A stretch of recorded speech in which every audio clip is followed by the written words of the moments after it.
Now, if you have a thyroid problem, this video is going to be very, very important to you. The first thing you need to know is that most thyroid conditions, both hyper and hypo, involve autoimmune thyroid disease. In other words, 90% of hypothyroid conditions are an autoimmune condition called Hashimoto's. And 70% of the hyperthyroid conditions are Graves' disease, which is another autoimmune disease. And so now let's talk about the relationship between gluten and the thyroid, because gluten creates celiac, which is an inflammatory condition which destroys the little villi, the little roots of the intestine, which then allow the proteins to invade the lymphatic system and the immune system. And now you have these antibodies that attack this protein. And so gluten is a protein. It's the protein of certain grains, especially wheat, rye, barley, and others. But gluten in the digestive system turns into gliadin. And the protein gliadin looks very, very similar, if not certain parts of it identical, to something in your thyroid, which is an enzyme called transglutaminase. So if you have antibodies that are attacking this protein in wheat, anytime you consume grains, these antibodies are going to not just attack that protein, it's going to attack the thyroid as well, simply because of this molecular mimicry situation. And there's a lot of other autoimmune conditions that have a similar type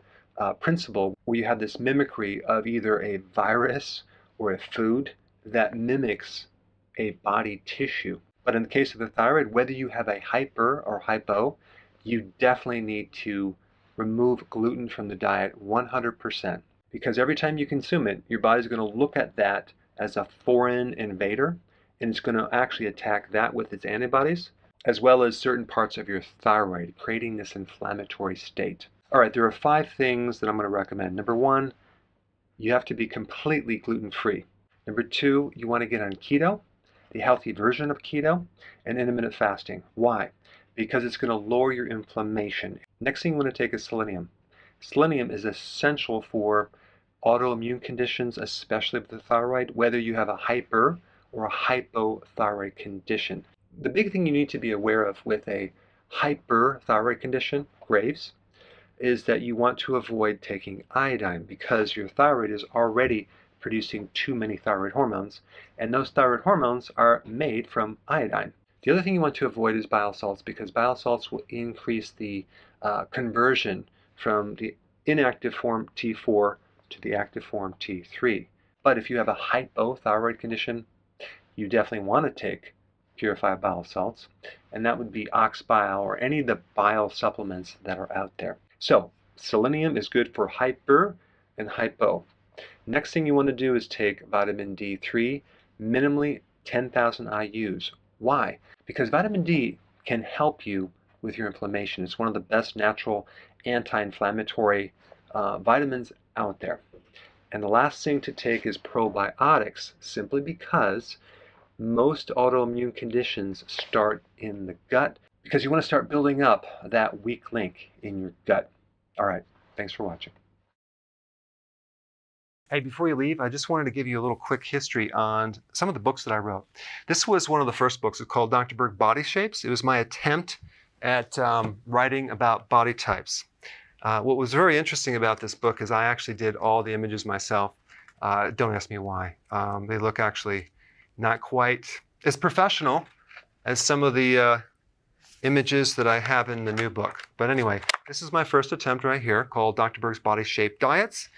And then I wrote a book more extensive called The 7 Principles of Fat Burning. I don't even have a copy anymore, actually, because it's outdated. The next book, I put about 1,000 hours into this one right here, called The New Body Type Guide. Major updates on the body types. I put a lot of energy into this. It has professional images, graphics, all sorts of things.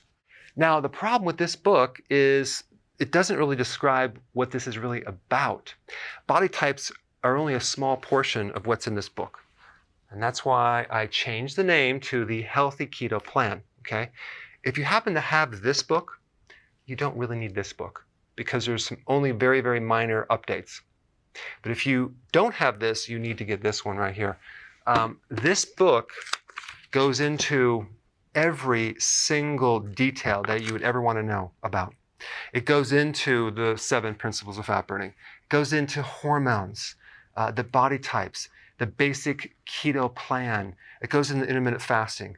I talk about the 10 fat burning triggers and blockers and fat burning strategies with a lot of details in every single chapter.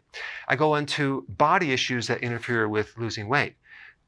There's very few people that just have a weight problem. They have a lot of body issues, whether it's sleeping problems, stress problems, inflammation, menopause. I cover that extensively in this book. Then I talk about how to get rid of stress, and I show you a technique. Then I get into exercising. And then I have a lot of really good recipes in this book as well. So this is a good reference guide. On my website, if you get this book, you get this one free. It's called Healthy Keto and Intermittent Fasting. This is the shortcut, quick guide to this book. And the reason I created this book is to have you, within 45 minutes, learn how to do keto, okay, in intermittent fasting, exactly what you need to do. Then you can fill in the blanks with this book right here. So right now I'm doing a special. If you get this book, you get this one totally free, or you can go to Amazon and get these individually.